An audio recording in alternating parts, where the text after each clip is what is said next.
ایک کشمیری مسلم گھرانے میں پیدا ہونے والا سلمان رشدی اس صدی کا سب سے بڑا گستاخ رسول کیسے بنا؟ ملعون سلمان رشدی کی فوجی صدر جنرل محمد ضیاء الحق سے کیا دشمنی تھی اور اس نے جنرل ضیاء کو ڈیمیج کرنے کے لیے کیا جسارت کی تھی؟ ملعون سلمان رشدی کے خلاف فتوی قتل دینے والے ایرانی آیت اللہ خمینی کے مقابلے میں پاکستان کے ہارڈ لائنر مولوی حق نواز جھنگوی نے کیا موقف اپنایا تھا؟ عمران خان اپنے university class fellow Salman Rushdie ملعون کے اتنے خلاف کیوں ہو گئے؟ ماضی میں ISI کے سربراہ جنرل حمید گل نے ملعون سلمان رشدی اور بے نظیر بھٹو کا تعلق جوڑتے ہوئے پیپلز پارٹی کو کیسے کرش کیا تھا؟ کراچی میں مقیم سلمان رشدی کی والدہ اور بہن کو کس نے سیکیورٹی فراہم کر رکھی تھی؟ اور ہاں، پیپلز پارٹی کے قتل ہو جانے والے گورنر پنجاب سلمان تاثیر کی شاتم رسول سلمان رشدی کے ساتھ رشتہ داری کی خبروں کی حقیقت کیا ہے؟ آپ دیکھ رہے ہیں الیکشن باکس، میں ہوں سعدیہ ظفر۔ آپ مجھے انسٹاگرام پر فالو کر سکتے ہیں جس کا لنک ڈسکرپشن میں دیا گیا ہے، اور ہاں، آپ مجھے کامنٹ سیکشن میں اپنی فیڈ بیک سے آگاہ کریں۔ میں نہ صرف آپ کے کامنٹس کو پڑھوں گی بلکہ رپلائی بھی کروں گی۔ So let's begin. اس صدی کا بدبخت شاتم رسول سلمان رشدی ملعون بدقسمتی سے ایک مسلم گھرانے میں پیدا ہوا۔ 1947 میں ممبئی شہر کی ایک کشمیری مسلم فیملی میں آنکھ کھولنے والے سلمان رشدی کے والد انیس احمد رشدی مایہ ناز وکیل اور بزنس مین تھے۔ یہاں میں آپ کو بتاتی چلوں کہ کیمبرج یونیورسٹی کے گریجویٹ انیس رشدی قائد اعظم کے ہم عصر تھے۔ ملعون سلمان رشدی کی والدہ ٹیچر تھیں اور ممبئی کے ایک اسکول میں پڑھایا کرتی۔ چونکہ انیس احمد رشدی مسلمانوں کے عظیم فلسفی اور ریاضی دان ابن رشد سے متاثر تھے، یہی وجہ تھی کہ انہوں نے اپنے نام کے ساتھ رشدی لکھا۔ ملعون سلمان رشدی کا بچپن ممبئی شہر کی گلیوں میں گزرا۔ وہ عیسائیوں کے missionary school Cathedral and John Connon میں پڑھتا رہا اور پھر وہ کنگز کالج لندن اور کیمبرج میں بھی زیر تعلیم رہا۔ 4 مرتبہ شادی کرنے والے ملعون سلمان رشدی کی ازدواجی زندگی تو ناکام رہی ہی، لیکن ان کا پروفیشنل کیریئر بھی کوئی قابل تعریف نہیں رہا۔ بتایا جاتا ہے کہ برطانیہ میں وہ کچھ عرصے تک اداکاری بھی کرتا رہا، لیکن ناکامی اس کا مقدر ٹھہری۔ پھر اس نے لکھنے کو اپنا پروفیشن بنایا۔ اس کے تنقیدی ناولز کو یورپ اور امریکہ میں فیم ملا اور وہ راتوں رات شہرت کی بلندیوں پر جا پہنچا۔ 1983 میں اس کا تیسرا ناول شیم مارکیٹ میں آیا، جس میں اس نے پاکستانی سیاست کو موضوع بحث بنایا تھا۔ یہ ناول ایک کنواری سندھی خاتون کے ناجائز بچے کے گرد گھومتا تھا۔ کہانی آگے بڑھتی ہے تو اس میں بھٹو صاحب اور جنرل ضیاء کے کردار بھی شامل کر لیے جاتے ہیں اور پاکستان کے سیاسی نظام کی تضحیق کی جاتی ہے۔ یاد رہے کہ اس وقت تک بھٹو صاحب سولی پر لٹکائے جا چکے تھے، جبکہ مرد مومن، مرد حق جنرل محمد ضیاء الحق صدر پاکستان تھے۔ جنرل ضیاء نے اس وقت کے ملٹری انٹیلیجنس کے سربراہ جنرل حمید گل کو ملعون سلمان رشدی کو نشان عبرت بنانے کا ٹاسک دیا۔ 17 اگست 1988 میں جنرل ضیاء طیارے حادثے میں جاں بحق ہو گئے۔ اس کے اگلے مہینے ملعون سلمان رشدی نے دی سیٹینک ورسز کے نام سے اپنا متنازع ترین ناول لکھا، جس کے آتے ہی مسلم دنیا میں کوہرام مچ گیا۔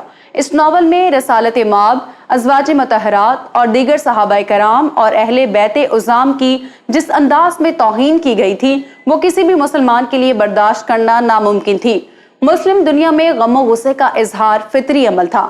اس کتاب کی اشاعت کے 1 سال بعد ایران کے رہبر اعلیٰ آیت اللہ خمینی نے سلمان رشدی کے قتل کا فتویٰ جاری کر دیا۔ انہوں نے اس کے علاوہ ملعون مصنف کے سر پر کروڑوں ڈالرز انعام کا اعلان بھی کیا۔ ملعون سلمان رشدی کو لندن پولیس نے اپنی حفاظتی تحویل میں رکھا اور وہ 9 سالوں تک پوری دنیا سے چھپ کر زندگی گزارتا رہا۔ بدبخت قلمکار ملعون سلمان رشدی کی فحش نگارشات پر مبنی اس غلیظ کتاب پر دنیا میں سب سے پہلے ہندوستان نے بین لگایا۔ بعد ازاں پاکستان اور دیگر مسلم ممالک نے دی سیٹینک ورسز پر پابندی لگائی۔ ملعون سلمان رشدی کے خلاف پاکستان میں تمام مذہبی سیاسی جماعتوں نے بھرپور احتجاج کیا۔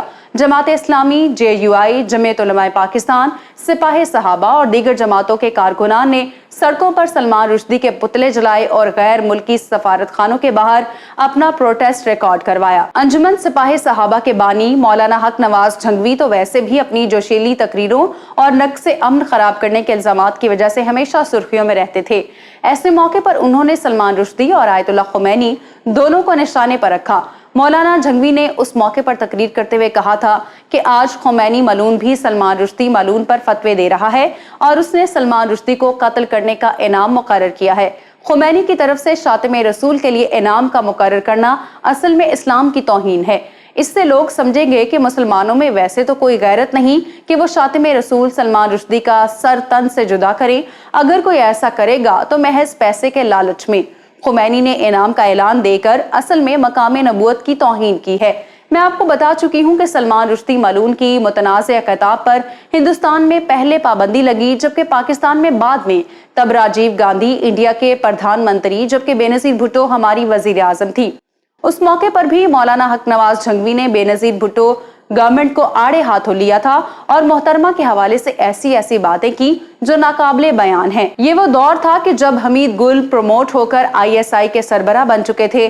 کم لوگ جانتے ہیں کہ رشدی کا ناول شیطانی آیات سیٹینک ورسز بین الاقوامی اشاعتی ادارے پینگوئن نے شائع کیا تھا، جبکہ اس پینگوئن پبلشنگ کمپنی نے انہی دنوں میں بے نظیر بھٹو کی کتاب ڈاٹر آف دا ایسٹ بھی شائع کی۔ 7 جنوری 1989 کو بے نظیر کی کتاب کا فرسٹ ایڈیشن مارکیٹ میں آیا۔ چونکہ ملعون سلمان رشدی اور وزیر اعظم بے نظیر بھٹو کی کتابیں ایک ہی پرنٹنگ پریس سے باہر آئی تھیں، حمید گل نے دونوں کی ایک کاپی لی اور انہوں نے فرنٹ پیج پر اشاعتی ادارے کے نام کے گرد سرخ لکیریں کھینچ کر مولانا کوثر نیازی کو بھیج دی۔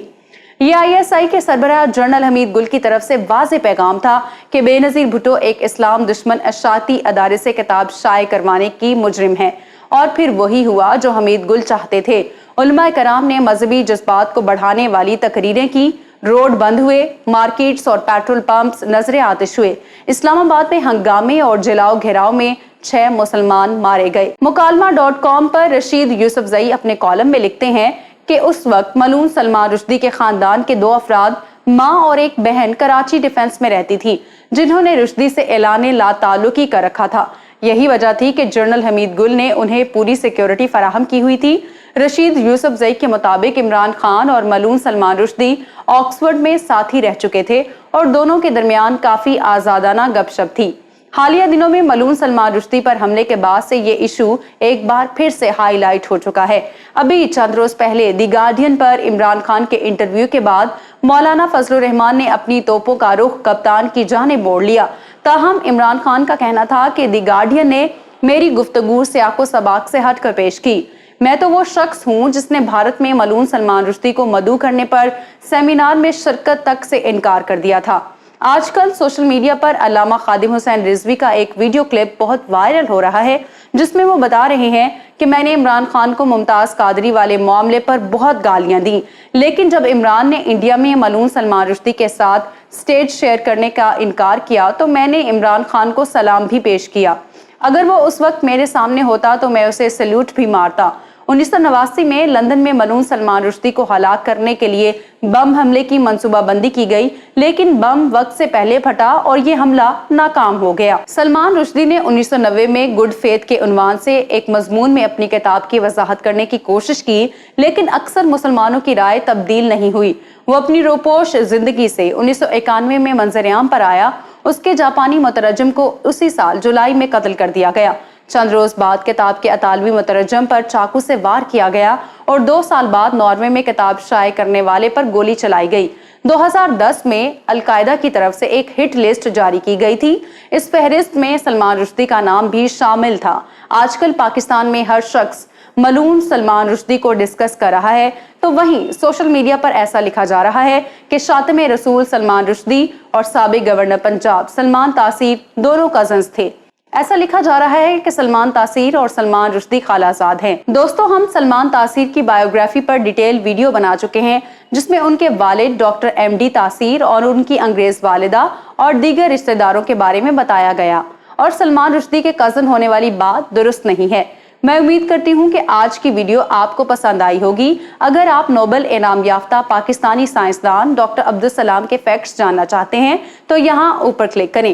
سابق وزیر اعظم عمران خان کی کہانی کے لیے یہاں نیچے، اور جنرل محمد ضیاء الحق پر ڈاکومنٹری آپ کو یہاں ملے گی۔ الیکشن باکس کو سبسکرائب کر لیں اور ہماری ویڈیوز کو دیکھتے رہیں۔ اللہ حافظ و ناصر۔